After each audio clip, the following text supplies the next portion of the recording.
guys, I PK Chaudhary welcomes you all to our YouTube channel Creative Study AK.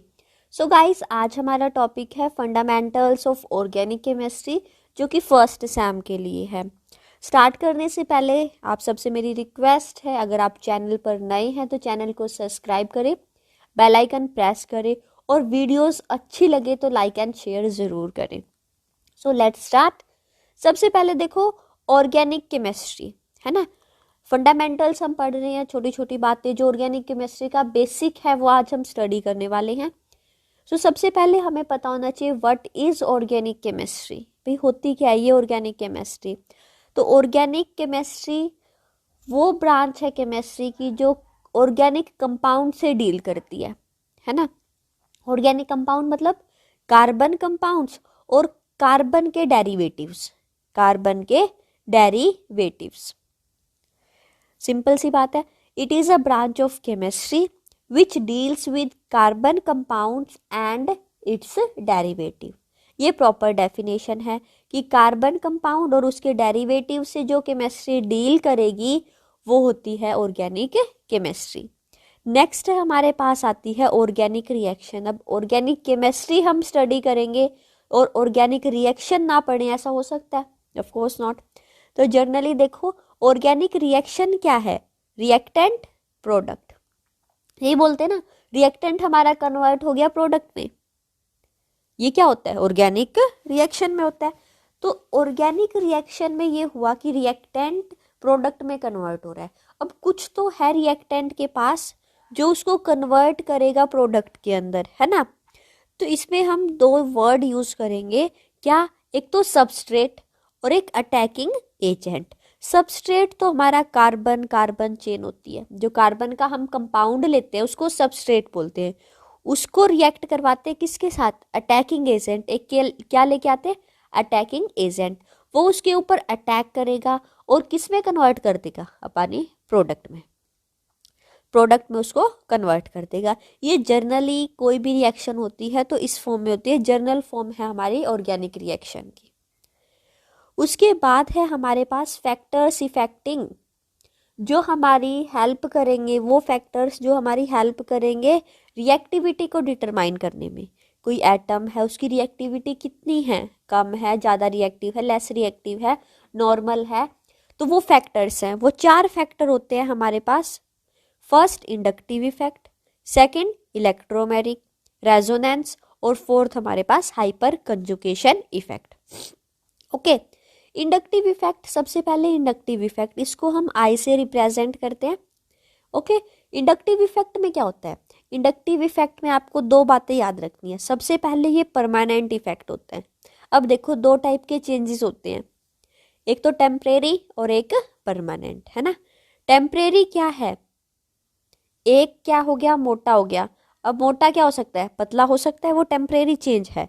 अब क्या है, और permanent का एग्जांपल लूँ तो मैं हाइट लगा लूँ, अपनी हाइट क्या थी, पहले छोटी थी अब बड़ी होगी। अब ये तो है नहीं हम बड़े हो गए तो दोबारा से छोटे हो जाएंगे, है ना। तो वो क्या है, एक परमानेंट इफेक्ट हो गया हमारी बॉडी में, हाइट बढ़नी थी वो बढ़ ली, ठीक है, उससे अब छोटे हम नहीं हो सकते।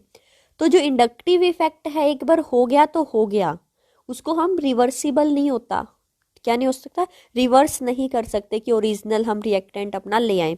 तो ये एक परमानेंट इफेक्ट है, ये बात याद रखोगे। सेकंड हमें याद रखना है कि इस इफेक्ट में हमारी होती है सिग्मा इलेक्ट्रॉन्स की डिस्प्लेसमेंट। क्या होती है, सिग्मा इलेक्ट्रॉन्स की डिस्प्लेसमेंट होती है,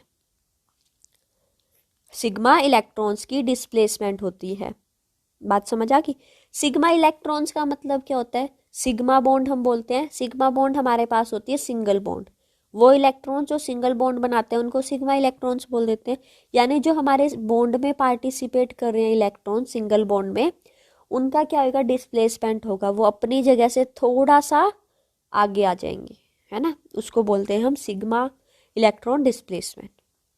समझ आ गई 2 चीज़ें, एक परमानेंट इफेक्ट, एक किस में होते हैं, ये क्या होता है, इसमें सिग्मा इलेक्ट्रॉन की डिस्प्लेसमेंट होती है। ओके, अब देखो sigma electron displacement along a saturated chain of carbon, this is called I effect. समझ आ गया, 2 चीज़ें आपको पता चल गई। थर्ड आपको क्या याद रखना है कि देखो क्या है, कार्बन कार्बन कार्बन, ये कार्बन चेन है, इसके साथ एक ग्रुप लगा होगा। क्या लगा होगा? ग्रुप। ग्रुप कैसा लगा होगा? इलेक्ट्रॉन विड्रॉइंग ग्रुप लगा होगा। क्या लगा है? Electron withdrawing. एग्जाम्पल ले लिया हमने जस्ट। इलेक्ट्रॉन क्या है? Withdrawing group. विड्रॉ करना मतलब निकालना, लेने वाला। बैंक में हम विड्रॉ करने जाते हैं पैसे, तो मतलब हम लेके आएंगे पैसे, ठीक है। डिपॉजिट करवाने वाला देने वाला होता है, ठीक है। उसके बाद देखो ये क्या है, मान लिया कि इलेक्ट्रॉन विड्रॉइंग ग्रुप है, तो इलेक्ट्रॉन्स को अपनी तरफ क्या करेगा? अट्रैक्ट करेगा। इसकी इलेक्ट्रोनेगेटिविटी क्या है? ज़्यादा है कार्बन से। इलेक्ट्रोनेगेटिविटी क्या होता है जी? अब इलेक्ट्रोनेगेटिविटी इलेक्ट्रॉन्स को अट्रैक्ट करने की टेंडेंसी होती है। तो एक्स की क्या है? इलेक्ट्रॉन नेगेटिविटी ज़्यादा है, इलेक्ट्रॉन को थोड़ा सा अपनी जगह से डिस्प्लेस, अपनी तरफ खींच लेगा थोड़ा सा। जो इलेक्ट्रॉन्स होते हैं वो अपने ऑर्बिटल में ही रहते हैं, ऑर्बिटल चेंज नहीं करते, मतलब छोड़ते नहीं है, बस थोड़ा सा अपनी जगह से हिल जाते हैं। ओके, अब कोई है, ये एक्स इलेक्ट्रॉन ले रहा है, तो इस पे क्या आएगा? स्मॉल नेगेटिव चार्ज, है ना। जैसे हमारी लाइफ से लगा लो, अगर हम किसी से कुछ ले रहे हैं, यानी नेगेटिव इफेक्ट है भाई, हम मांगने की आदत है, ये लगा सकते हो आप ना, सोच सकते हैं। एक हम क्या कर रहे हैं, किसी को डोनेट कर रहे हैं, या मतलब हेल्प कर रहे हैं किसी की, तो वो क्या है? एक पॉजिटिव इफेक्ट है। तो जो देता है पॉजिटिव चार्ज, कार्बन ने इलेक्ट्रॉन अपने थोड़े से दे दिए, मतलब कार्बन ने तो दे ही दिया, थोड़ा सा डिस्प्लेसमेंट होने दिया उसको, तो कार्बन पे स्मॉल पॉजिटिव चार्ज। एक्स हमारा ले रहा है तो स्मॉल नेगेटिव चार्ज। समझ आ गया? ये होता है हमारा इंडक्टिव इफेक्ट। बस इसमें इलेक्ट्रॉन की डिस्प्लेसमेंट ही तो रही है। इसमें देखो इलेक्ट्रॉन विड्रॉइंग ग्रुप क्लोरीन हो गया, NO2 हो गया, वो क्या है? अटैच्ड है हमारे कार्बन चेन के, और फिर क्या होगा? सिग्मा इलेक्ट्रॉन्स की डिस्प्लेसमेंट शो कर दी हमने, ठीक है। जो फर्स्ट कार्बन पे है सबसे ज़्यादा इंडक्टिव इफेक्ट होगा। फिर जैसे जैसे कार्बन का नंबर इंक्रीज हो रहा है, यानी डिस्टेंस इंक्रीज हो रहा है क्लोरीन से, तो उनका चार्ज क्या होगा? स्मॉल स्मॉल स्मॉल होता जाएगा, ठीक है। तो इंडक्टिव इफेक्ट क्या है? बहुत ज़्यादा पावरफुल होता है जिस उस कार्बन से जहाँ हमारा ग्रुप लगा होता है। तो सबसे ज़्यादा इंडक्टिव इफेक्ट C1 पे है। जैसे जैसे डिस्टेंस इंक्रीज करेगा, इंडक्टिव इफेक्ट डिक्रीज करेगा। आई थिंक इतना समझ आ गया होगा आपको। उसके बाद है type of inductive effect. Type क्या है इंडक्टिव इफेक्ट के? दो टाइप्स के होते हैं, plus I effect, minus I effect. Plus I effect और माइनस आई इफेक्ट क्या होता है? माइनस आई इफेक्ट में अगर मेरा हीट्रो एटम क्या है? एक्स जो मैंने लिया था, जो कार्बन से ग्रुप अटैच है, वो क्या है? ज़्यादा इलेक्ट्रोनेगेटिव है किससे? कार्बन से। यानी अगर मेरा इलेक्ट्रॉन विड्रॉइंग ग्रुप है, ये मैंने बता दिया आपको, इलेक्ट्रॉन क्या है? विड्रॉइंग ग्रुप है, लेने वाला है इलेक्ट्रॉन को, वो ज़्यादा लेगा, उसकी इलेक्ट्रोनेगेटिविटी ज़्यादा है, वो इलेक्ट्रॉन्स को अपनी तरफ अट्रैक्ट कर लेगा, तो वो माइनस आई इफेक्ट शो करेगा, ठीक है। समझ आ गया? तो वह माइनस आई इफेक्ट हो जाएगा। उसके बाद ये सीरीज आपको थोड़ी सी याद रखनी है। उसके बाद है हमारे पास plus I effect.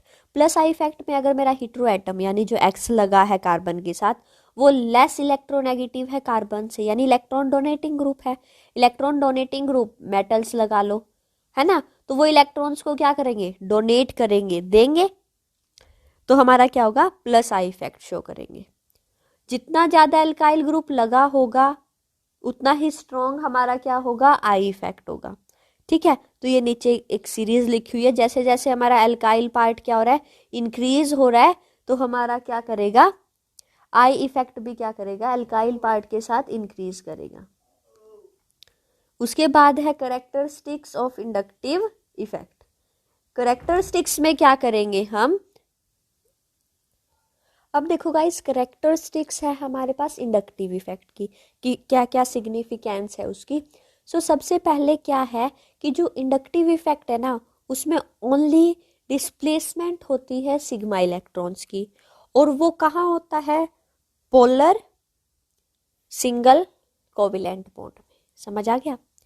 Inductive effect only involves only displacement of sigma electrons and occur in polar single covalent bond. Okay उसके बाद है ये effect, this effect is permanent, ये सब हम डिस्कस कर चुके हैं ऊपर। तो this effect is permanent effect and can not be reverse, यानी परमानेंट इफेक्ट है, जो हमारा रिएक्टेंट से प्रोडक्ट बन गया, प्रोडक्ट से रिएक्टेंट हम नहीं बना सकते। जैसे जैसे हमारा डिस्टेंस इंक्रीज करेगा, थर्ड पॉइंट है, वैसे वैसे हमारा क्या होगा, इंडक्टिव इफेक्ट डिक्रीज करेगा।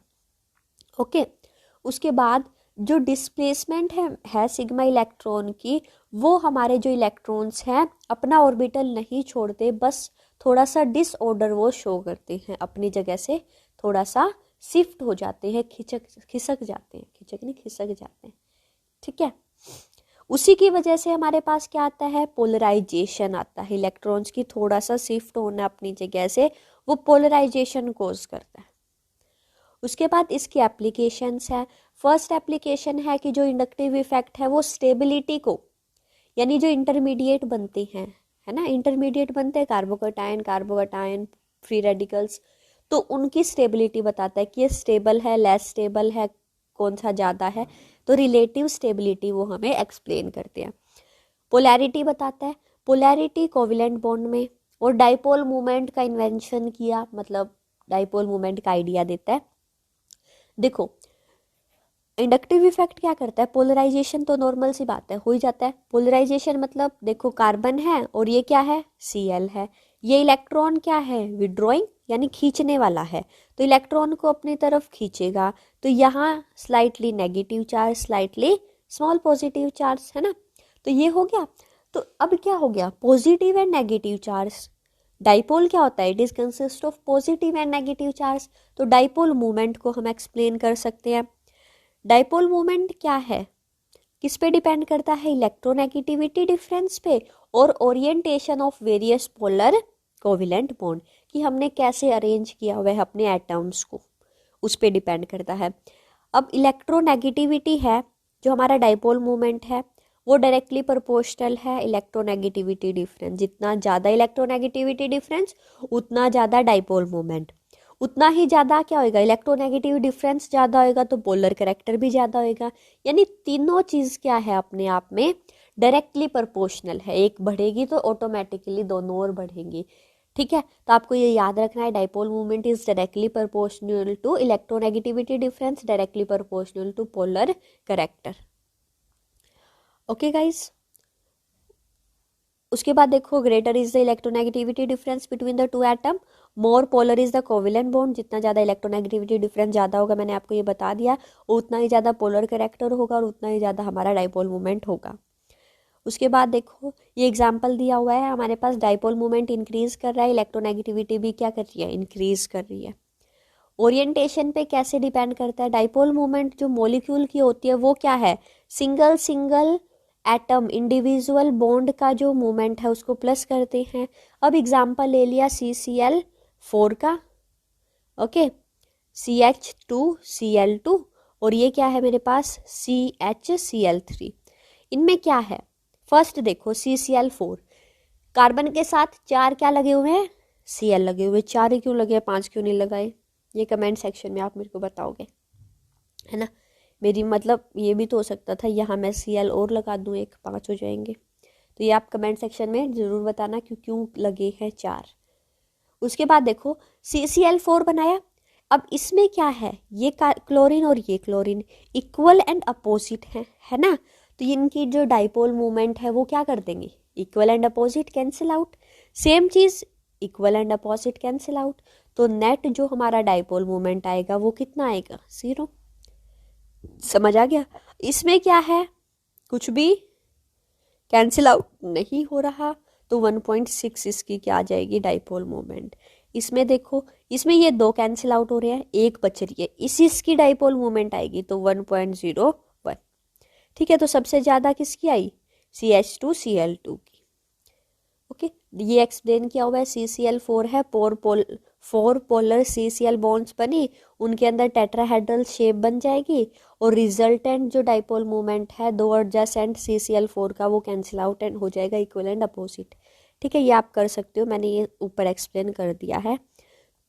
उसके बाद है dipole movement ortho, Meta and para.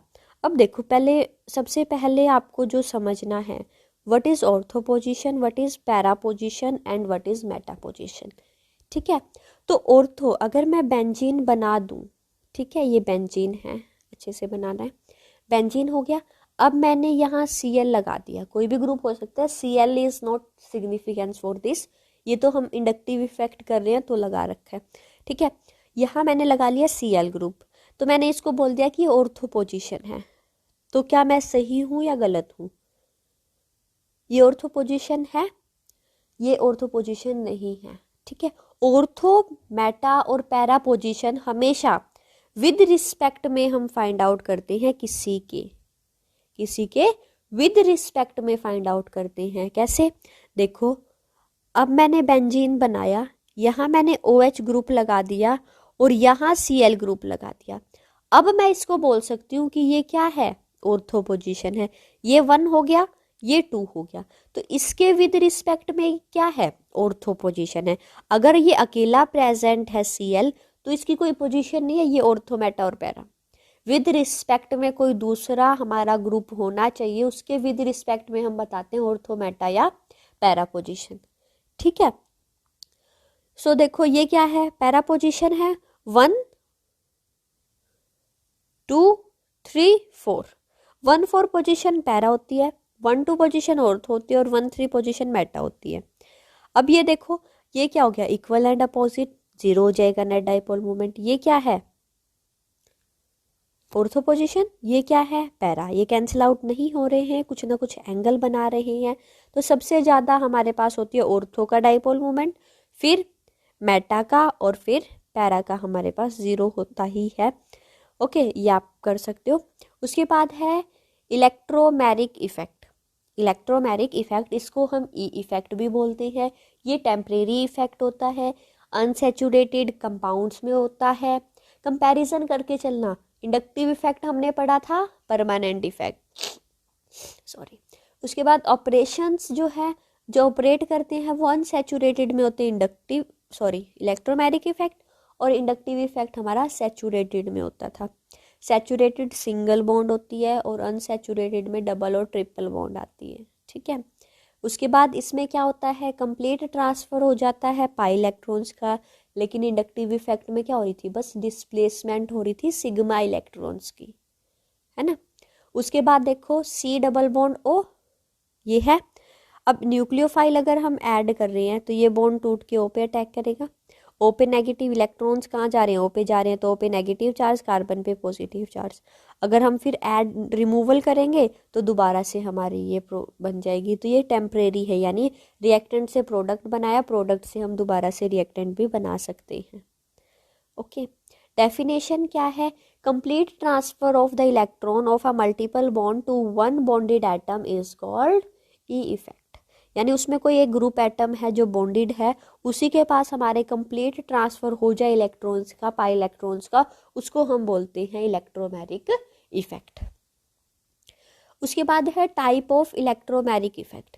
Type में क्या है? 2 टाइप के होते हैं, प्लस आई और सॉरी आई नहीं होएगा, प्लस ई इफेक्ट और माइनस ई इफेक्ट। ठीक है, प्लस ई इफेक्ट में क्या होगा? प्लस ई इफेक्ट में हो जाएगा कि जो है हमारा पाई इलेक्ट्रॉन गया है ना, वो किस एटम पे जाएगा? जो डबल बॉन्ड से अटैकिंग एजेंट पे अटैच्ड है। यानी क्या है? क्या बोल दिया मैंने? देखो, ये है कार्बन,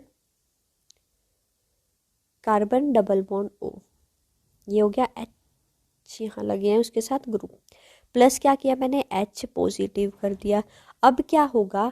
जो मेरा ये है, ये बॉन्ड ब्रेक करेगा, H पे अटैक करेगा, तो ये H क्या होगा? अटैच होगा इससे, यानी किससे होगा? इस कार्बन से अटैच हो जाएगा, ये वाले सेकंड कार्बन जो है इस पे।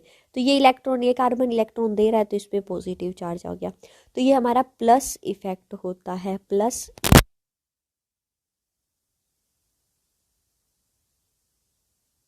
माइनस आई में क्या है कि हमारा जो है ग्रुप, इलेक्ट्रॉन तो ट्रांसफर हुए किसी दूसरे ग्रुप पे, यानी O पे तो मेरे पाई इलेक्ट्रॉन्स ट्रांसफर हो गए, चले गए, लेकिन जो ग्रुप लगा है वो किस पे लगा है? दूसरे ग्रुप से, यानी जिस पे हमारे पाई इलेक्ट्रॉन्स गए हैं उसे दूसरे वाले पे ग्रुप लगेगा, तो माइनस आई इफेक्ट होगा।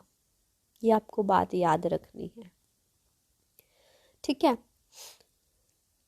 If pi electrons are transferred to an atom or of a double bond other than that of which attacking agent get attached. समझ आ गया? एक पे तो क्या गया, मेरा ग्रुप चला गया, लेकिन पाई इलेक्ट्रॉन उससे अपोजिट में गए हैं, उसको माइनस आई। सिग्निफिकेंस क्या है?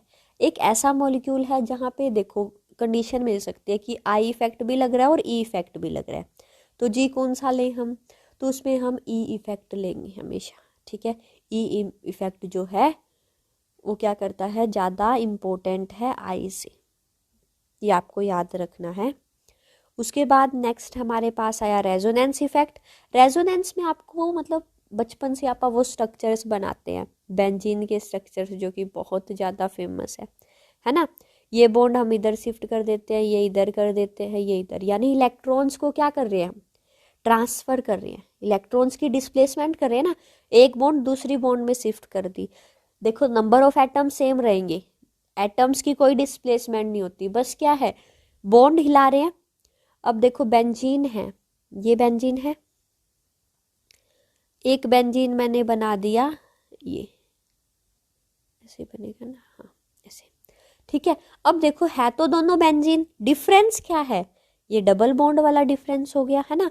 इसमें डबल बॉन्ड, बॉन्ड किससे बनती है, इलेक्ट्रॉन से।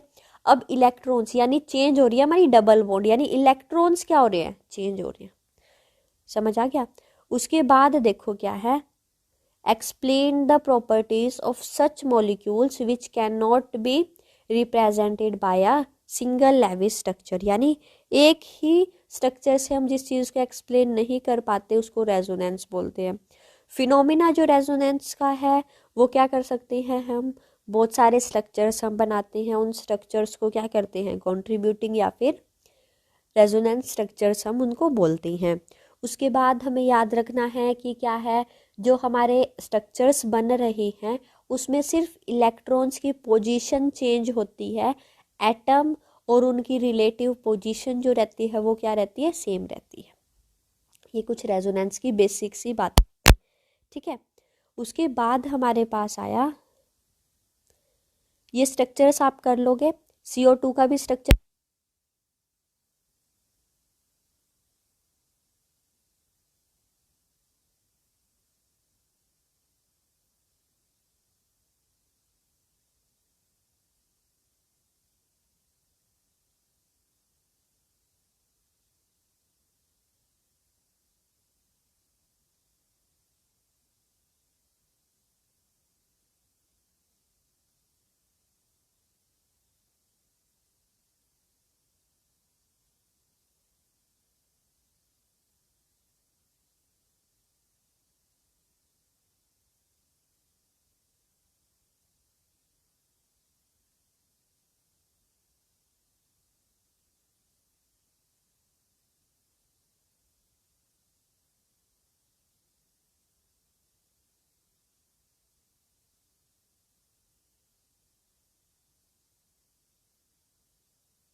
हाइड्रोजनेशन में क्या है, ये आपको सिंपल सी डेफिनेशन सी याद करनी है, इसमें कुछ ज़्यादा वो नहीं है समझने वाली बात।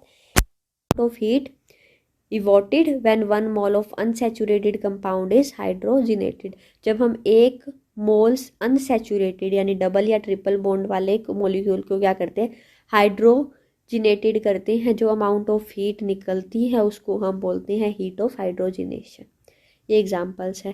हीट ऑफ फॉर्मेशन में क्या होएगा, हीट ऑफ फॉर्मेशन जो भी हमारे स्ट्रक्चर्स है बेंजीन के वो हम कैलकुलेट करते हैं, उसके लिए ये फॉर्मूला है 6 इंटू बॉन्ड डिसएसोसिएशन एनर्जी, यानी बॉन्ड को तोड़ने के लिए जो एनर्जी हमें चाहिए उसको हम बोलते हैं बॉन्ड डिसएसोसिएशन एनर्जी, ठीक है, किसकी, CH बॉन्ड की।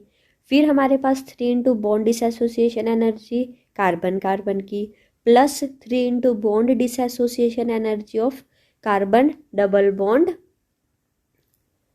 कार्बन डबल बॉन्ड की, ठीक है। इनको सबको प्लस कर देंगे।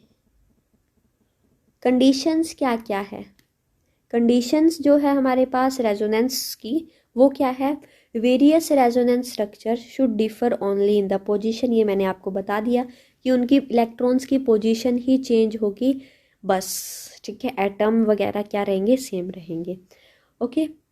ऑल एटम टेक पार्ट, पूरे एटम को ही रेजोनेंस में पार्टिसिपेट करना है, ये नहीं कि दो बॉन्ड हमने वही रख ली और दो को शिफ्ट करा दिया, ऐसा कुछ नहीं होता, और सेम प्लेन में वो एग्जिस्ट करने चाहिए, ठीक है। जो जितने भी अनपेयर्ड इलेक्ट्रॉन है अगर किसी भी एटम के पास, तो वो रेजोनेंस के बाद भी उतने ही रहने चाहिए, ठीक है। हम इलेक्ट्रॉन के नंबर को चेंज नहीं कर सकते। उसके बाद all the resonance structure have nearly same amount of energy and stability, उनकी स्टेबिलिटी और एनर्जी क्या रहेगी, ऑलमोस्ट सेम रहेगी सबकी।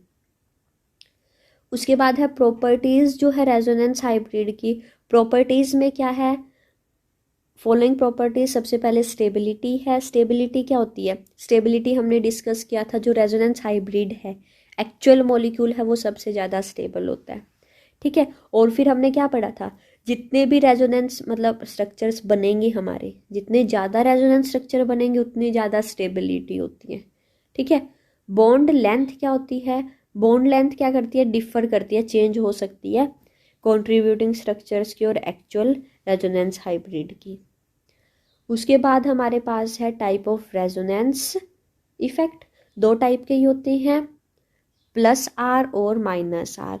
अगर हमारा इलेक्ट्रॉन विड्रॉइंग ग्रुप है तो माइनस आर शो करेगा, और अगर हमारा क्या है प्लस आर है तो इलेक्ट्रॉन डोनेटिंग ग्रुप लगा होगा हमारे मॉलिक्यूल पे, ठीक है। एप्लीकेशंस क्या है, एप्लीकेशंस में देखो सबसे पहले हमारे पास है लो reactivity of vinyl and aryl halides. Vinyl क्या है, vinyl carbon, sorry carbon, carbon और ये Cl हो गया, तो ये कार्बन, ये मेरा फंक्शनल ग्रुप है, उसके बाद कार्बन है, उसके क्या आ जाएगी, डबल बॉन्ड आ जाएगी, या याद रख सकते हो single bond direct double bond, ठीक है। और एल्काइल में क्या होता है, फंक्शनल ग्रुप, कार्बन, फिर एक कार्बन और फिर डबल बॉन्ड, यानी दो सिंगल बॉन्ड फिर डबल बॉन्ड आती है। तो यानी क्या है, as compare to alkyl, vinyl and aryl are less reactive toward nucleophilic substitution reaction. ये बात हमें सबको ही पता है, +1 2 में भी पढ़ते हैं कि विनाइल और अराइल लेस रिएक्टिव होते हैं न्यूक्लियोफिलिक सब्स्टिट्यूशन पे। अब रीज़न क्या है, देखो रेजोनेंस इफेक्ट की वजह से lone pair of electron on the hydrogen atom are delocalize over a entire pi system. यानी क्या है, देखो ये मैंने विनाइल और अराइल की बना ली, Cl है, Cl पे लोन पेयर है, ये Cl क्या करेगा, अपना लोन पेयर यहाँ देगा, यहाँ क्या आ जाएगी, डबल बॉन्ड, सिंगल बॉन्ड तो है ही, और ये डबल बॉन्ड शिफ्ट हो जाएगी इस कार्बन पे, है ना। तो क्या होगा, यहाँ पे लोन पेयर आ जाएगा एक, ये वाली बॉन्ड आई है यहाँ शिफ्ट हुई है, और क्लोरीन पे पॉजिटिव चार्ज। अब देखो यहाँ डबल बॉन्ड करेक्टर आ गया, क्या आ गया, डबल बॉन्ड। डबल बॉन्ड को इजीली तोड़ सकते हैं या सिंगल बॉन्ड को, तो डबल बॉन्ड को तोड़ने के लिए हमें ज़्यादा एनर्जी चाहिए, ज़्यादा एनर्जी मतलब रिएक्टिविटी उसकी क्या आएगी, लो हो जाएगी। सेम चीज़ अराइल में होती है, ठीक है। और एल्काइल में क्या होता है, सिंगल बॉन्ड होती है, इजीली हमारी टूट जाती है, समझ आ गया। ड्यू टू रेजोनेंस हमारी क्या आ जाती है, डबल बॉन्ड आ जाती है। High reactivity of alkyl and benzyl, ठीक है। बेंजाइल और एल्काइल के केस में क्या होगा, ज़्यादा स्टेबिलिटी होती है, क्यों, क्योंकि आयनाइजेशन हो जाता है और रेजोनेंस स्टेबलाइज कार्बोकटाइंस ये हमारे बना लेते हैं, ये इनके रेजोनेंस स्ट्रक्चर्स हैं, ठीक है। उसके बाद effect on dipole movement, dipole movement पे क्या है, डाइपोल मूवमेंट क्या होती है, overall dipole movement of a molecule is vector sum of dipole movement all individual polar bonds. जितने भी पोलर बॉन्ड्स हैं उनका इंडिविजुअली हम सम करते हैं, फिर हमारे पास क्या आती है, dipole movement of a molecule आती है, ठीक है। ओके, ये क्वेश्चन है, ये आप ट्राई कर सकते हो। डाइपोल मूवमेंट इथाइल क्लोराइड की ज़्यादा होती है विनाइल से, तो ये आपको क्या करना है, इफेक्ट्स से ही इसको एक्सप्लेन करना है। उसके बाद है hyper conjugation effect.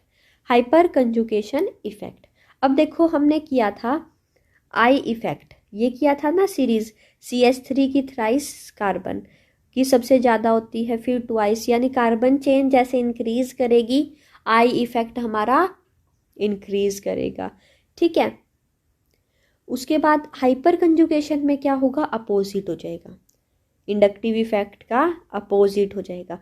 Alkyl group are attach to unsaturated system, unsaturated system में अल्काइल ग्रुप अटैच होंगे such as double bond to the benzene ring to this order I effect reverse, जैसे लगे होंगे उसमें क्या हो जाएगा, डबल बॉन्ड की बात कर रहे हैं हम, डबल बॉन्ड है तो क्या होगा, हाइपर कंजुगेशन है ना, तो क्या हो जाएगा, आई इफेक्ट का हमारा रिवर्स हो जाएगा, उसको हम हाइपर कंजुगेशन इफेक्ट बोलते हैं। ये सीरीज क्या होगी, अपोजिट होगी। ठीक है, उसके बाद देखो सिग्निफिकेंस क्या है, directive influence of alkyl group, क्या इफेक्ट होता है, ortho para directing influence of CH3, CH3 की क्या है, क्या हो रहा है, देखो CH3 है, CH3 की ये बॉन्ड जो है ये यहाँ शिफ्ट हो जाएगी, जो ये डबल बॉन्ड है ये यहाँ लोन पेयर आगे है ना, तो H पॉजिटिव यहाँ बन गया, यहाँ क्या आ गया, डबल बॉन्ड करेक्टर आ गया। फिर ये इलेक्ट्रॉन्स है नेक्स्ट बॉन्ड पे अटैक करेंगे, नेक्स्ट बॉन्ड फिर दोबारा से यहाँ आ जाएगी, यहाँ लोन पेयर, तो ये रेजोनेंस क्या बन गए, रेजोनेंस स्ट्रक्चर्स शो कर रखे हैं। हाइपर कंजुगेशन इफेक्ट की वजह से जो हमारी इलेक्ट्रॉन डेंसिटी है वो क्या हो रही है, इंक्रीज हो रही है ऑर्थो और पैरा पोजीशन पे, किसकी, ड्यू टू CH3 ग्रुप। ठीक है, CH3 ग्रुप की वजह से जो हाइपर कंजुगेशन इलेक्ट्रॉन डेंसिटी है, ठीक है, वो क्या कर रही है, ऑर्थो और पैरा पे इंक्रीज कर रही है।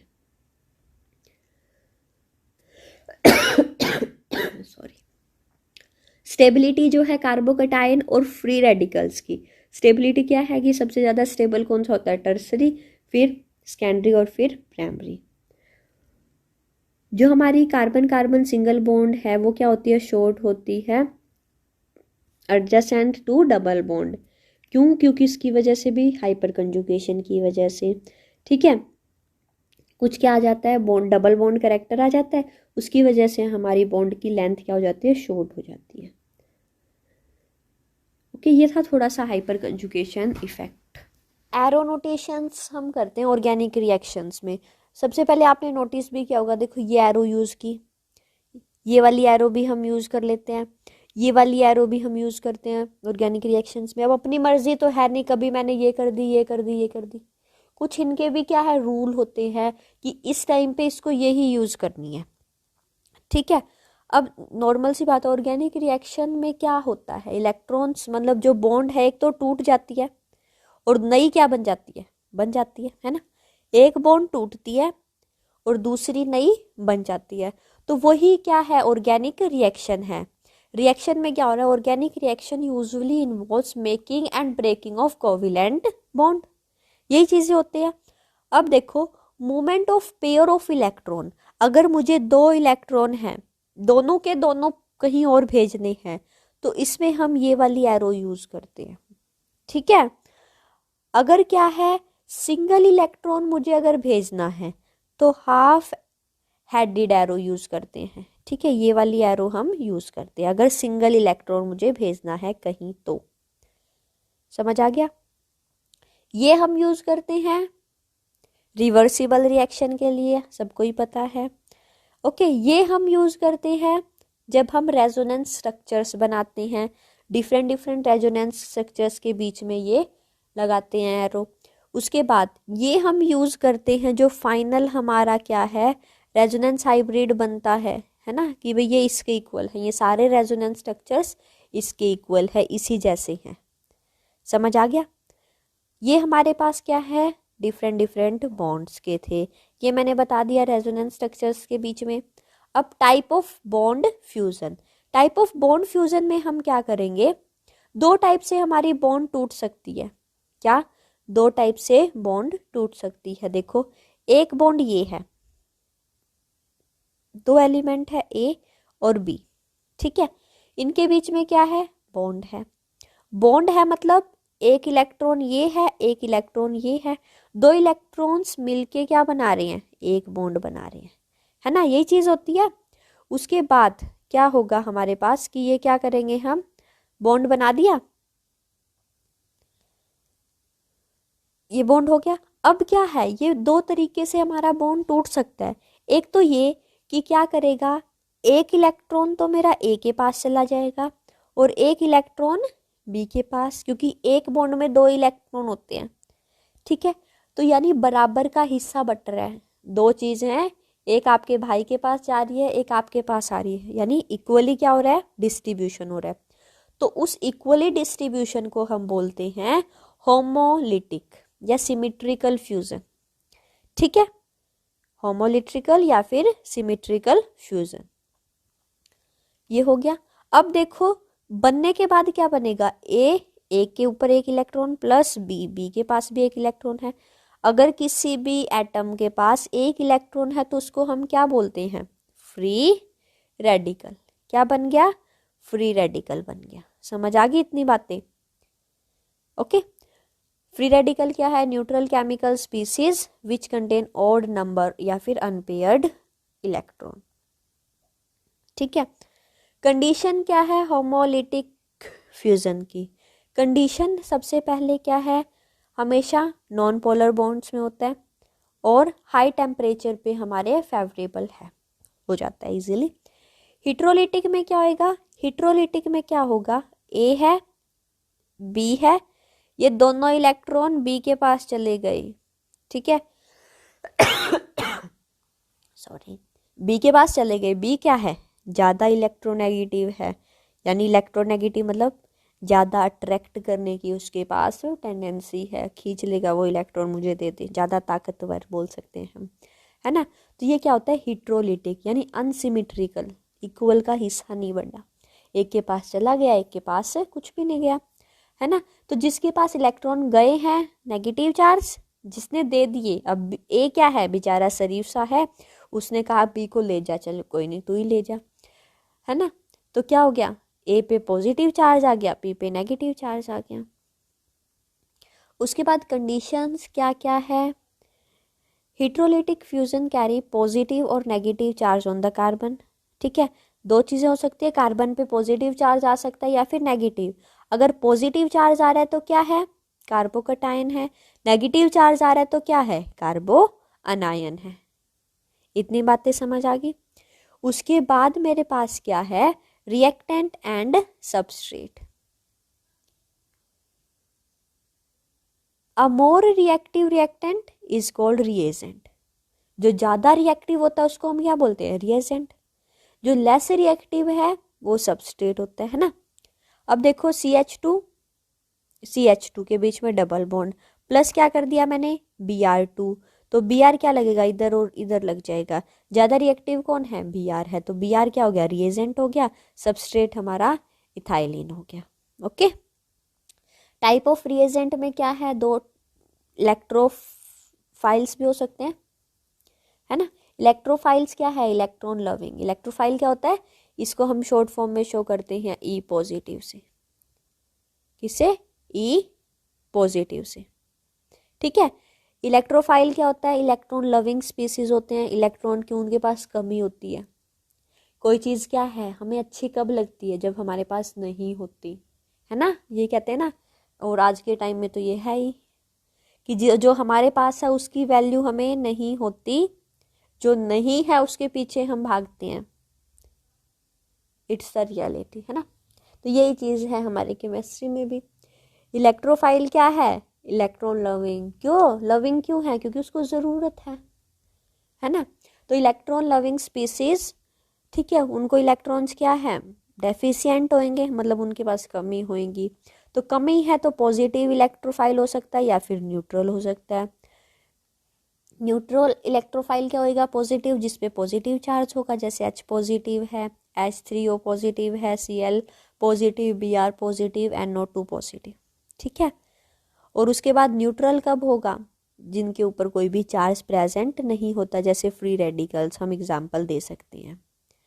उसके बाद न्यूक्लियोफाइल, न्यूक्लियस लविंग यानी इलेक्ट्रॉन हेटिंग, अब उसके पास तो ऑलरेडी इलेक्ट्रॉन्स प्रेजेंट होते हैं, तो वो क्यों बेचारा इलेक्ट्रॉन्स के पीछे भागेगा? वो किसके पीछे भागेगा? न्यूक्लियस के, है ना। तो ये क्या है, इसको हम शॉर्ट फॉर्म में शो करते हैं NU और नेगेटिव चार्ज, ठीक है।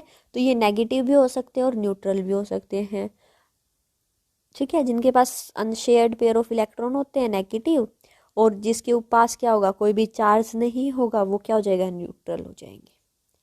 Okay, electrophilic reagent, nucleophilic reagent क्या होगा, electrophilic electron deficient, nucleophilic electron rich हो जाएगा।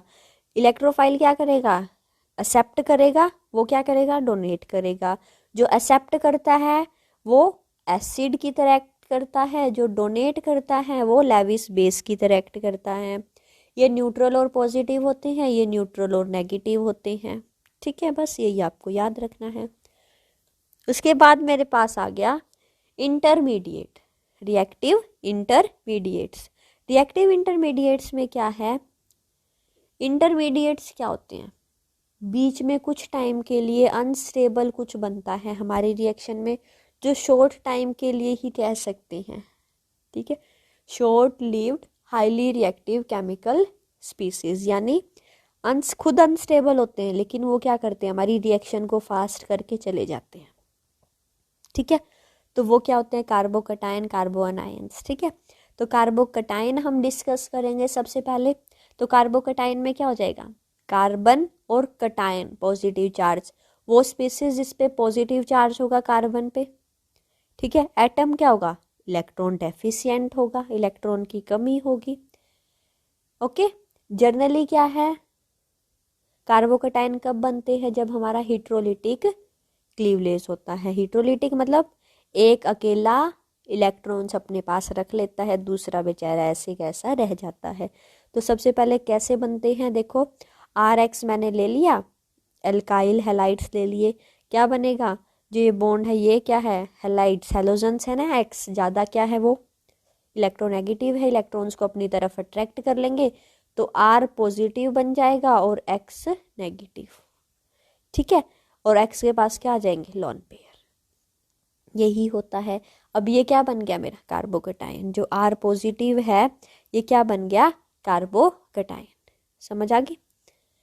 उसके बाद क्या है, protonation of unsaturated carbon compounds, saturated unsaturated, पहले क्या था सैचुरेटेड वाला R, इसमें क्या है R CH double bond CH2 plus क्या कर दिया मैंने, प्रोटोनेशन कर रहे हैं H पॉजिटिव, तो ये डबल बॉन्ड किस पे अटैक करेगी, H पे, तो हमारा क्या होगा, मार्कोनिक एडिशन होगा।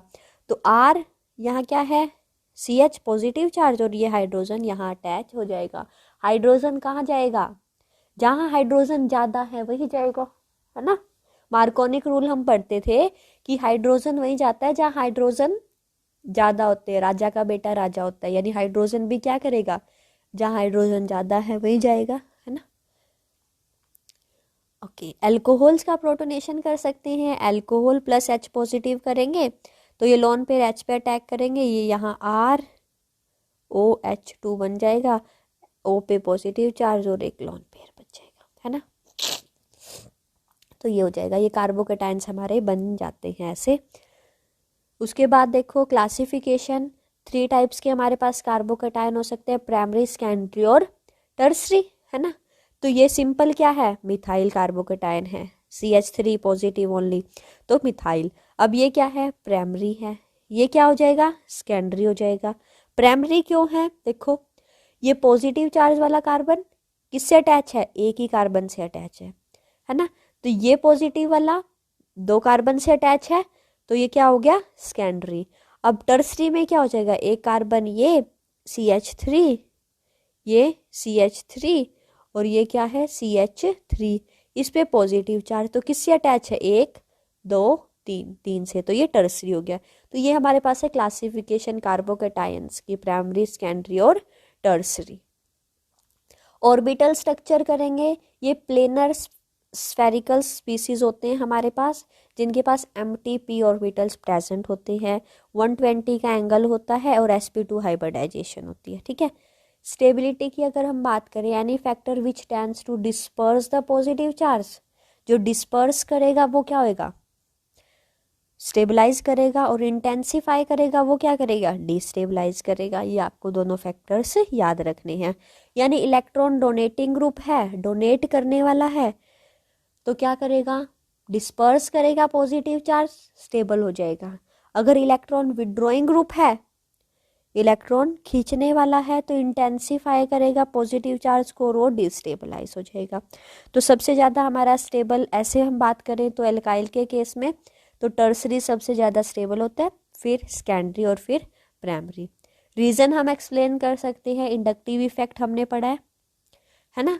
एल्काइल ग्रुप है वो क्या करेगा, प्लस आई इफेक्ट करेगा, यानी इलेक्ट्रॉन डोनेटिंग ग्रुप है। इलेक्ट्रॉन डोनेटिंग ग्रुप है तो इलेक्ट्रॉन को रिलीज करेंगे टुवर्ड पॉजिटिव चार्ज, और वो क्या करेंगे, डिस्पर्स कर देंगे पॉजिटिव चार्ज को। ठीक है, जितने ज़्यादा एल्काइल ग्रुप होगा उतना ही डिस्पर्जन ज़्यादा होगा, उतना ही हमारा ज़्यादा स्टेबल होगा। ओके, इसमें क्या है, 3 है, टर्सरी में 3 होते हैं, फिर 2 हो जाते हैं, फिर 1 हो जाता है, अकेला मिथाइल बच जाता है। फिर क्या है, जितनी ज़्यादा अल्फा, हाइपर कंजुगेशन की बात करें तो हम बात करते हैं अल्फा हाइड्रोकार्बन्स की, हाइड्रोजन्स की, है ना। अल्फा हाइड्रोजन्स का जितना ज़्यादा नंबर होते हैं उतनी ज़्यादा स्टेबिलिटी होती है। देखो अब अल्फा हाइड्रोजन क्या होएगी, अब ये है पॉजिटिव चार्ज, इससे जितनी हाइड्रोजन लगी है, 3 3 6 3 9, तो 9 हाइड्रोजन अल्फा हाइड्रोजन्स है। इसमें क्या है, पॉजिटिव चार्ज ये है, मैंने लगाना यहाँ पॉजिटिव आएगा, तो कितनी है, 3 और 3 6, है ना, और एक ये भी है 7। तो क्या है, जैसे जैसे अल्फा हाइड्रोजन्स ज़्यादा होंगे उतनी स्टेबिलिटी हमारी ज़्यादा होती है। समझ आ गया गाइस। ओके, स्टीरिक हिंड्रेंस, जितनी ज़्यादा स्टीरिक हिंड्रेंस होगी ईजिली हमारा कार्बोकटायन बन जाता है, भीड़ भाड़। ठीक है, स्टेबिलिटी ऑफ अनसैचुरेटेड कार्बोकटायन, सबसे पहले देखो ये हम बात कर चुके हैं, एल्काइल और बेंजाइल कार्बोकटायंस क्या होते हैं, स्टेबल होते हैं due to dispersal of positive charge. ये हम पीछे वाले टॉपिक में कर चुके हैं तो दोबारा हम नहीं देखेंगे। उसके बाद ऑर्डर जो रहेगा ये रहेगा हमारा, ठीक है। इलेक्ट्रॉन डोनेटिंग ग्रुप्स क्या है, R, O H, O R, NH2, ये क्या है, इलेक्ट्रॉन डोनेटिंग ग्रुप्स हैं हमारे। स्टेबिलिटी अगर हम बात करें, अनस्टेबल होता है ट्रोफिनियम आयंस, जो एरोमेटिक कटायंस है जिसमें 6 पाई इलेक्ट्रॉन्स हो जाते हैं, वो कंप्लीटली क्या हो जाता है, डीलोकेलाइज ओवरऑल हो जाता है, इसकी वजह से अनस्टेबल होते हैं हमारे विनाइल, ये भी हम कर चुके हैं।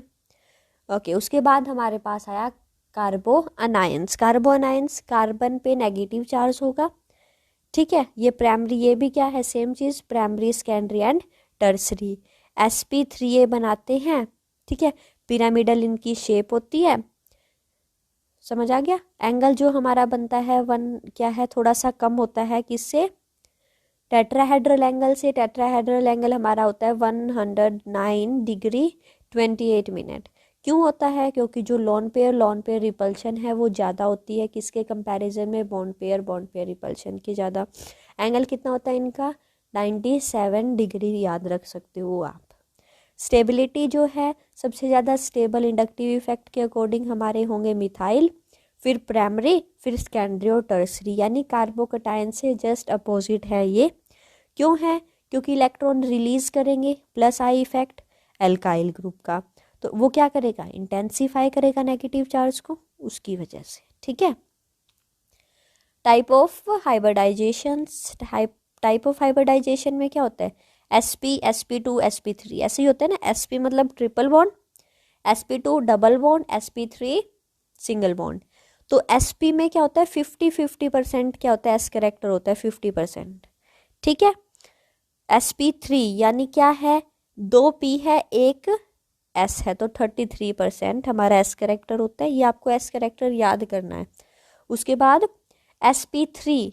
sp3 में क्या है, 1 s है और 3 क्या है मेरे, b है, तो क्या हो जाएगा 25%, चौथा हिस्सा हो गया। ये आपको याद रखना है कि s करेक्टर कितना ज़्यादा है। उसके बाद नेक्स्ट टॉपिक है मेरे पास फ्री रेडिकल्स। फ्री रेडिकल्स वो केमिकल स्पीसीज होते हैं जिन पे ओड नंबर ऑफ या फिर अनपेयर इलेक्ट्रॉन्स प्रेजेंट होते हैं ना, सिंगल इलेक्ट्रॉन जिन पे प्रेजेंट होता है जनरली हम कहते हैं तब।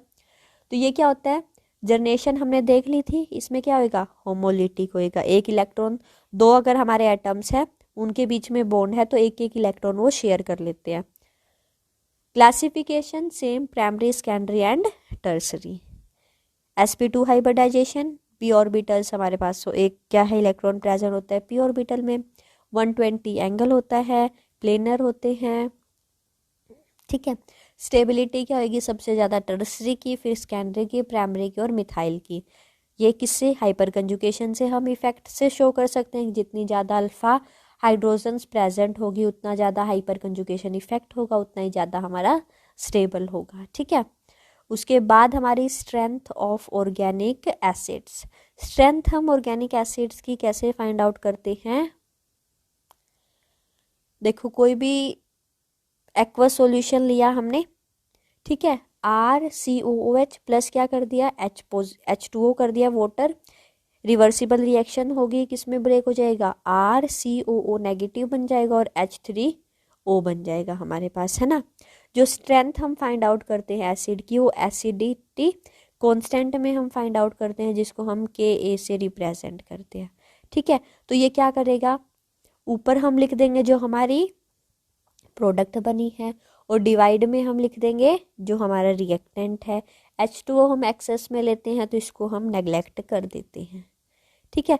तो pKa वैल्यू हमारी क्या होती है, माइनस लॉग Ka, है ना, ये रिलेशन हम पहले भी करते हैं।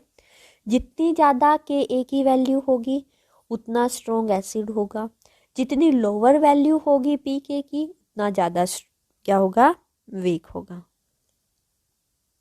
ओके। जो ये है इतना ही आपको करना है एक बार। इस वीडियो में हमने ऑलमोस्ट हमारा चैप्टर ख़त्म कर दिया, एक या दो टॉपिक है वो नेक्स्ट वीडियो में आपको मिल जाएगा। Thank you for watching this video on creative study AK। Thank you so much.